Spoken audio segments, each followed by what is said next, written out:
What I'm looking for in a bank is one that's looking out for me, like NBT. I want a relationship and a team that supports me in my dreams. And when life gets challenging, I need a bank that's focused on what matters. Not to mention one that's been top rated by Forbes in trust, customer service, financial advice, and more. That's why when it comes to meeting my banking needs, it's always NBT. Learn more at nbtbank.com. Member FDIC, Equal Housing Lender.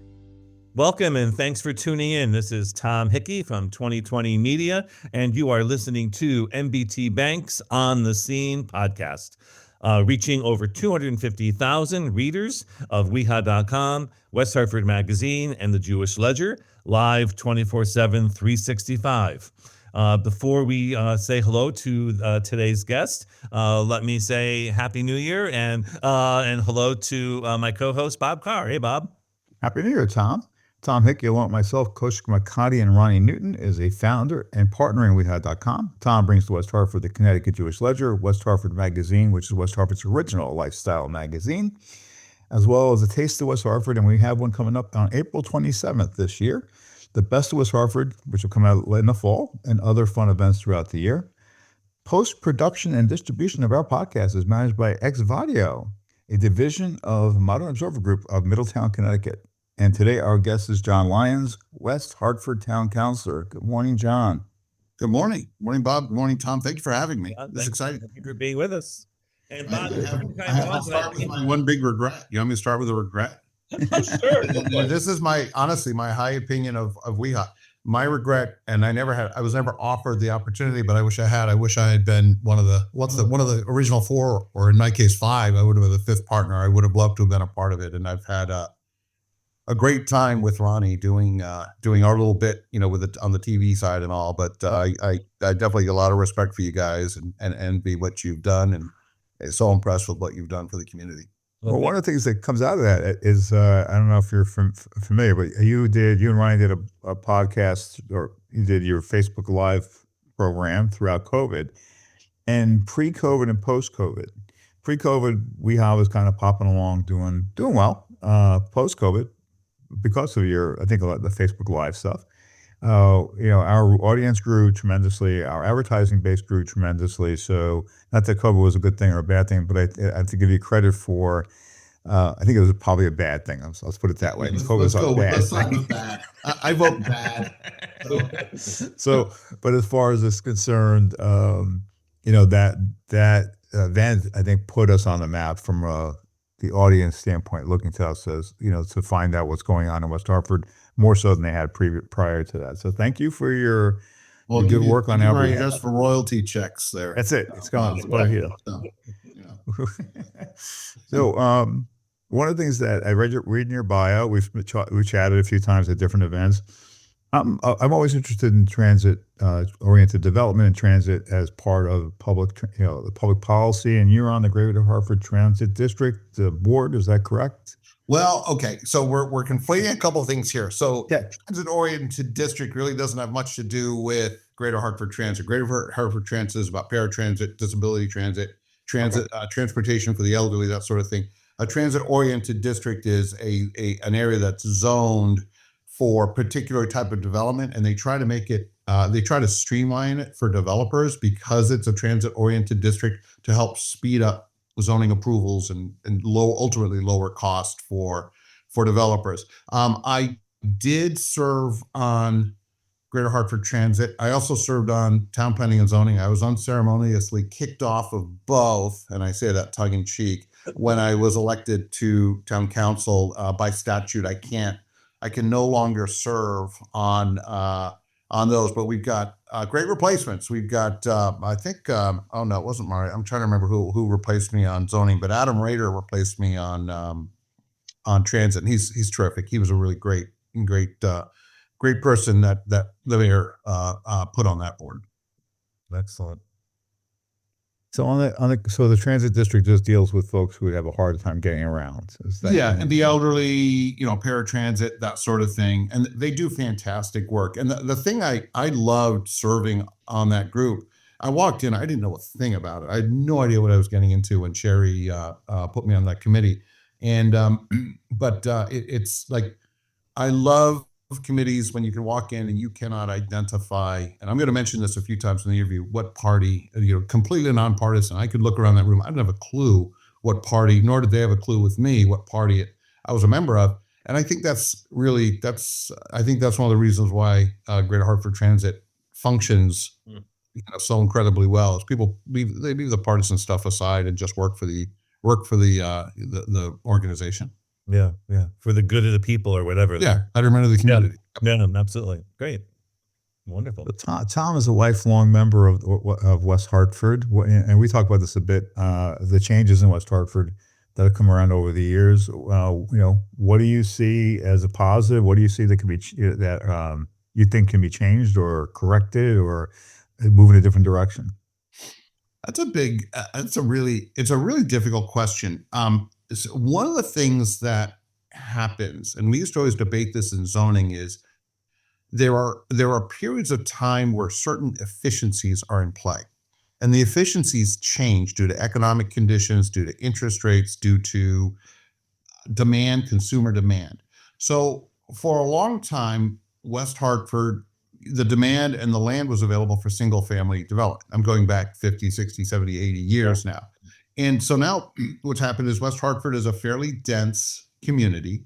And so it's a matter of repurposing land for development where there was some manufacturing that no longer exists. Like thinking about an Elmwood on the east side of New Park Avenue, north of New Britain.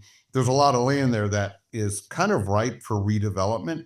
And then there's some other areas like in the center that there was a lot of ground kind of, I don't want to say wasted, but there was a lot of ground open parking lots. Mm-hmm. And as development has become more efficient and smarter, there's a recognition that, number one, we don't need as much parking as we've got, which one of my fellow councilmen, Jason Wang, that's his issue. Like, he's got two primary issues. That's one. And just show up at a couple of town council meetings, you're going to hear, or go on the committee meetings, you're going to hear him talk about that. So we've had an opportunity now, given economic conditions, it's so expensive to construct a single family house that there's a lot of multifamily development happening right now. You think about the Yukon properties, 1800, 1700 Chopbrook. We think about what's going to happen in the center. We think about One Park, and there's a bunch of others where they're building large multi-unit developments because that's what there's the demand for it, and it's also what economic conditions permit. And we as a council, as a community, as developers, we are subject to market conditions, and you got to kind of live with it. And there's a strong desire for affordable homes, meaning good entry level that could bring young families and allow them the privilege of home ownership. The challenge is, how do we lower costs? One of the ways is barrier to entry, try to ease some of the zoning restrictions and some of the levels you have to go through and the expenses you incur in getting approvals to build the property. But then obviously there's construction costs. To build a house today is $350 a square foot. So 1,000 square foot house, you're $350,000 plus the dirt. And the dirt's going to cost you another $250, $600. It's really, really challenging. I think it's the biggest challenging. We have a lot of really interesting challenges facing us, but it's a really big challenge. Absolutely. And I think too, John, a lot of this, I call it multifamily, but like you did, I think that gives people hopefully an opportunity, to be coming in, and it doesn't have to be one person living in, it could be multi-generational, it could be truly multifamily, right. Like it used to be, which I think does make it more affordable. Yeah. It's really tricky because I ran, I'm going to refer to a couple of things I ran my campaign on. One of the big things I ran my campaign on is, are we a community or are we a cause? And at the end of the day, we have to be a community, or there's something really, really wrong with society right now. We need to be a community, and trying to focus on community and not individual causes or partisan causes, that sort of thing. So that's number one. Number two, the either ends are getting squeezed. So the people who are 45 with 3 young kids and kind of at the peak of their earnings right now, they're doing okay generally. But the young folks, the young married couples, the young couples with kids, or the elderly, they're getting squeezed. The elderly because taxes and expenses are going up, and the young because the cost of entry into West Hartford is so high because it's such a desirable community. Everybody wants the schools here. Everybody wants the police and fire here. Everybody wants the nightlife, the restaurants, the downtown shopping. And can you blame them? But it's really, really challenging. And we don't have the land. We can't add, 300 square miles to, okay, we're going to build a development here. It's just not the way, it doesn't exist. It's really hard. Where will you find West Hartford's best and most comprehensive business news? At weha.com. Subscribe to the weha.com newsletter Business Buzz for free every Monday at weha.com. Log on to we-ha.com. We have it all in West Hartford. When you look at those challenges, so I know that there are people who complain about the fact that West Hartford has changed or is changing, and it would go back to how it was when it was all single-family homes, and downtown was quiet at night. What do you say to those folks who really are not looking to the future? Tom has said this once before I think on this podcast, which is, we're not building West Hartford for the past, we're building it for the future. And I think that's a really good point. And, he had made. I always love that. So how do you manage that as a town councilor? Again, very challenging. The only this is such a cliche, but the only thing constant is change. And we run into when we run into opposition, and I saw this a lot serving on zoning. Very often it's the NIMBYs, not in my backyard. And very often it's the folks who just don't want to see the change. They want it to be like yesteryear. And I'm certainly not being critical of those folks. I completely understand and I appreciate, the testimony and the feedback that I hear. But again, we are, we've got, it's a lot of moving parts, and we've got, a tax burden, which many would say is extremely cumbersome. And by adding more residential, or getting more people in town via residential, even if it's through apartments and condos, it's helping keep our keeping that tax base, keeping that grand list growing, so that we don't have to. We had some real big challenge. I shouldn't say we, because I'm new. Just for the folks who don't know me, I've only been on board it'll be 2 months and a couple of days here. But we had some real challenges with COVID. When COVID happened, between President Biden and President Trump, I think it was 6 or 8, I could look it up, different plans were, spending plans were enacted in order to stimulate the economy and keep people from, going broke, because everybody lost their jobs, or they were working from home. I mean, I think the unemployment rate briefly hit 10%. That's high. So that's what that's what we're dealing with now, is the loss of our American Rescue Plan Act, ARPA.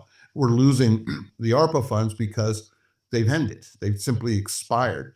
But we've seen some great things. The mayor and the past council did a fantastic job with using ARPA funds to benefit the community. And we're seeing it now with the complete revitalization of the center, the new sidewalks, the new trees, the new facades, and really, using it legally and to best benefit the town for the long term. But at the end of the day, those funds have pretty much run their course now. And so it's resulted in some tax increases over the couple of years. I hope we're just about over the hump. And one of the big issues my caucus is working on is, how do we look at things and try to come up with creative ways to slow those tax increases? It's a big challenge. Go ahead, Tom. Go ahead. No, I was just going to say to John that because I thought it was interesting too. When you were talking earlier, you started by saying it's nice when you walk into a room and you don't know who's from what party, and and everyone can sort of work together and get things done.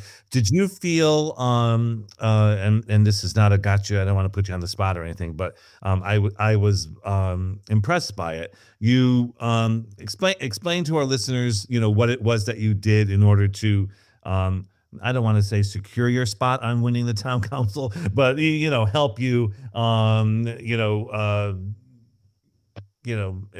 it be more, the outcome be more certain. Well, first of all, I'm going to compliment you, Tom, because this question has been asked to me by, I can't even tell you how many people. Everybody wants to know the dirt. You asked the question best of anybody who's ever asked the question. I give you credit. You asked it where it's like, oh, okay. I don't look, here's the bottom line. I made the decision to switch parties. I will say it was not a national decision. It was a local decision. I focused on West Hartford now for the last 15 years. I have a really good track record, I believe, and I think many would agree, of really just doing things for the town. I don't have any self-interest. Look, I'm 61 years old. Okay. I'm effectively going through retirement now as we speak, kind of slowing the business down. And I just, we have a great community. I want to make it better. I want to do what I can. And I think there wasn't a path, what I thought was a viable path to be elected as a Democrat. So I tell people it was one of the 5 most difficult decisions I've made my entire life. Maybe the second most difficult. And I made the decision to change parties because I felt I could help the town. I won't say who they were, but 3 of them. My wife was the 4th, but when making the decision, I asked 4 very key people in my life, people I really trust and people who I believe put the town first, about my thought. And I asked a simple question. It's going to sound ego, but it really wasn't. Is the town better served with John Lyons on council, irrespective of party, or not? And the answer by and large was yes, it is. So then I had 2 choices to make. I could have primaried on the Democrat side. One of the things I ran on was getting taxes under control. So if I primary, it cost the town $50,000 to $60,000 because we're early voting now, just to have people show up and decide if they want me or somebody else on council. That didn't pass the red face test. I just felt like I just think it would have been a tough campaign. If I'd gotten through that process, it would have been tough to say, well, you're against taxes, but you just cost the taxpayers $60,000. A little bit of a hard sell. So I met with, so the morning after the Democrat executive vote, I met with Jason Lang and I said, I want to do this, but I want you to do this too. And he said, okay. And so that was really exciting for me because Jason's a rock star. I definitely want to make sure we leave a little time. I want to talk about the caucus because I love my caucus. Like I cannot get over how happy I am with the caucus. Jason has done more for road safety in this town than any other non-elected or non-hired citizen by a factor of 10. Now he's elected, so now he's got to put his money where his mouth is, so to speak. But at the end of the day, he did more. The guy is incredibly brilliant. So I met with Jason, and then I met with Gail, and I always kid Gail. I tell her I'm her fanboy. I'm a groupie because Gail is so impressive to me. She worked in a really tough time in Board of Ed. There were a lot of challenges, and she managed it beautifully. And I go to the Board of Ed meetings. I haven't now since elected to town council, but up till then, I went to the Board of Ed meetings and watched her in action. I was just always so impressed. And she was stepping down from Board of Ed, and she was done. And I said, "Come on, Gail." She goes, "Come on, Gail." I was at Rockledge with my wife for dinner, and Gail calls. I said, "I got to take this call." I'm like, "Come on, Gail, come on." And she goes, and she made a fatal mistake. She said, "If you do it, I will." And I said, "Oh, I'm in," because that was the goal. And so Gail said, so now we had kind of, and we had Alberto and we had Ben and we had Kyle. So we had 6 candidates. And I wanted to get on to serve the community. I wanted an opportunity to share with to serve with Sherry. And but in the end, Jason, Gail, and I got through, and it's great. I'm having a ton of fun. I'm learning a lot. I'm making a lot of mistakes, but fortunately, the kind of mistakes that are forgivable, and learning from them. And just really having a great time. A little bit of relationship rebuilding with some of the Democrats because, from their vantage point, I just jumped ship. But there really was so much more to it, and a little bit of relationship building there. But the only thing I'll say it again, the only thing constant has changed. Now Tiffany's announced she's running for state rep. She is an incredible political operative. She's a fantastic fundraiser, and she's the best campaigner I know personally. She's fantastic. So I'd be shocked if we don't have some change coming, a year from now. So the only thing constant's changed with it, but so far it's been good, and the relationship with the party has been really good. The previous folks, I think there was, I wasn't privy to it, but I think there might have been some tensions and things like that. And, one of the things I've tried to do with the party is like, look, here's what's happening. I try to keep them, no surprise. I have a no surprise rule, and just try to keep them apprised of everything that's going on. And, we've had some hiccups. We had a pretty big one last night when Alberto posted on Facebook that he was on MDC. And I didn't understand, nor did the party chair, that there's a governor process to put somebody on MDC. So I had a heart attack thinking I had made a mistake in an email and put him on the wrong committee.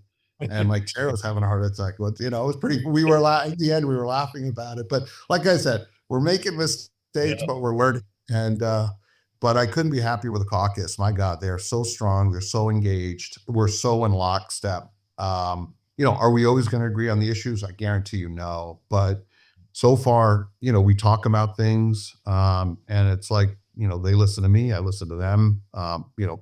Gail listens to Jason listens to Gail. I mean, it's just a fantastic, I'm really, really, really happy with the caucus.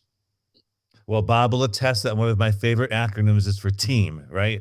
Team, right. Yeah. Together, everyone achieves more. That's like, so. Yeah, really. I mean, it is. And yeah, I'd hate to be on, I would struggle on a caucus where I felt like I had to watch my back every minute, or where there was acrimony. It's like, look, this isn't about you. This isn't about me. This is about the town. So put your personal crap aside and work toward the betterment of our community. So John, before we get too far, we think we got farther than we thought. How do people contact you? That's usually Tom's question, but we've been engaged. So how do people contact you? There are several ways people can contact me. john.lyons@westhartfordct.gov. Isn't that impressive? I'm impressed with myself. I've got a governor, a state government email address. So anyway, all kidding aside, john.lyons@westhartfordct.gov. I can't leave the CT out. They can reach me there. They can reach me through Facebook. I have a strong, I've done the weather now for 15 or 16 years on Facebook. And so just go to, any of the community pages, they can find me. So, and it's nice. I get emails from constituents, and when appropriate, there's certain things I can't, like if it's a pending matter, it's hard to respond. You certainly can't respond with an opinion, but, I'll say, hey, really appreciate your thoughts. Come testify. The public hearing is blah, blah, blah. And, scheduled for, 6:30 or whatever on whatever the date is. So, so I love hearing from the constituent. That was my favorite part of zoning, is when people would get up and testify, because my God, the things you would learn, you'd have a developer not trying to maybe be a little, I won't mention any specifics, but maybe try to be a little bit sneaky. And then a resident will stand up and say, well, this is going to impact my backyard, and here's why. And it's like a really concrete reason. It's not a NIMBY thing. It's not a change thing. And it's like, oh, okay. So we had a few of those. I can't mention them, but we had a few of those. So they're fun, So one of the things that always struck me about the town governments is that people show up at the wrong meeting at the wrong time. So that the meetings that happen early in the process are the ones where you can actually have an effect. Later on, when you guys are going to vote, I don't know how it is in West Hartford, because I didn't live in West Hartford, but the towns I've lived in Connecticut, in the time of voting, where the councils or the selectmen are going to vote, it's way too past. You're past the point of making any impact as a citizen. So I think citizens get frustrated with that. How do you see that playing out in West Hartford? And do you see that happening with people who show up on the last day thinking this is the day that I'm supposed to come, but they realize they've missed the boat, and then they get frustrated with the process. Yeah, that's I think the biggest thing we run into is where maybe just folks don't pay attention. Like, we are legally required, I think I can say we are legally required to like post notices on on events, on hearings, things like that. So the way, let's say, you want to build something on ABC Street, whatever. We'll just go hypothetical here. So the way it would work is it would go, and I'll probably stumble a little bit because I'm still learning, but it'll go before town council. Town council will then refer it to zoning. Zoning will look at it, deem it significant or not. And if it is significant, they'll schedule a hearing for a month out. They will hold public hearings. So now we're 30 plus days in, because more than probably 40, 45 days in, because council got it. Council referred it to zoning. Zoning deems it significant. 30 days later, 1 month later, they hold a public hearing on it. It's an opportunity for them. And then the same night, zoning will deliberate, they'll vote. And the moment it's voted on, then it moves quick. Now the fast track's happening. Then, a week or two later, it'll be on council's agenda. And there's some period of time that has to happen, but it's short. It might be 2 weeks. But then it goes on council agenda. Council will also hold a public hearing typically, and then vote on the issue. So there are ample opportunities for folks to come and testify. They just have to pay attention. But once we hold the public hearing as council, and we are the final zoning authority in town, it votes. We vote. We vote, I think, typically the same night, unless, once in a while there was one, I forget what it was. There was one a while back that it got delayed for 30 days because I don't remember why. It was before I was on. But so, there's ample opportunity for folks to participate in the process. And I can't emphasize strong enough how important it is to participate in the process. Because even let's say somebody's fighting against change. Let's just go with a reason that generally isn't going to cause, but maybe they stumble onto something and say, and we pick it up in the comments. Oh, okay, you don't want change, but you mentioned X, Y, Z. Let's explore that a little bit when we questioned the applicant and the applicant's testifying before us. And that can change things. It could also require, we could require an applicant to make a material change to the plan for the betterment of the community. Okay, we're running out of time, Tom. So what do we, any more? We will definitely acknowledge and thank NVT Bank, but I also want to say, John, if it's okay with you, I think you're new, so we had to have this conversation, and thank you very much for joining us. But I really do want to have you on Unplugged so we can ask you more about weather and about your classic auto love and and all those things, and your beautiful wife. All of it. Are we doing a part 1 and a part 2, Tom? Is that what I'm hearing? Yeah. So we'll have you back. And I believe, Bob, correct me if I'm wrong, but I think other than Sherry, we have never had any town council member on, correct? No, Sherry was the first one, Yeah, and now John. So John's our interesting. And that not only am I the only other council member to ever be on, but I'm so interesting. You have to do a 2-parter with me. There we go. It's like, just, and all of this is because of the backdrop. That's what it is. Exactly. So, And look, I'm having a great time. Let me talk for a minute about our town staff. Sure. I mentioned before Greater Hartford Transit, how it was so nice. You sit down with that board of directors and you literally didn't know what party. And outside of Dallas, who has served as on town council, as an elected member of town council, and Leon, you literally don't know what party they're affiliated with.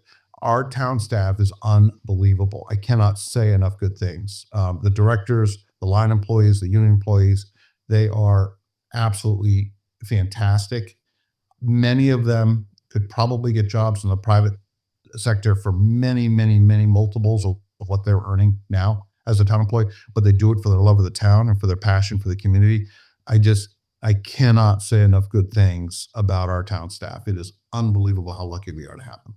Absolutely. Good way to get out. And we're lucky to have you guys too. WEHA is an absolute gift to the community. Somebody, and I'm so mad I didn't think of this. West Hartford runs on Ronnie. You know, what's the Duncan tagline? Duncan or whatever. Yeah. And somebody said West Hartford runs on Ronnie, and I'm like, I called Ronnie. I was like, how the hell did I not think of that? I was so good. What a great and accurate quote. And being a runner too, you know, we could have a little caricature of her running. That'd be great. I love it. All right. Well, thank you, John, for joining us. Thank you, Bob, for, as always, helping me make On the Scene seem interesting and seem appealing, so that our listeners stay with us. And we will have you back, John, to talk to you unplugged sometime in 2026. But in the meantime, everybody, please make sure that you support and acknowledge and thank NBT Bank, our presenting sponsor, because without them, there would be no On the Scene podcast. So thank you. In the meantime, be safe, be well, and we'll see you on the scene. What I'm looking for in a bank is one that's looking out for me, like NBT. I want a relationship and a team that supports me in my dreams. And when life gets challenging, I need a bank that's focused on what matters. Not to mention one that's been top rated by Forbes in trust, customer service, financial advice, and more. That's why when it comes to meeting my banking needs, it's always NBT. Learn more at nbtbank.com. Member FDIC, Equal Housing Lender.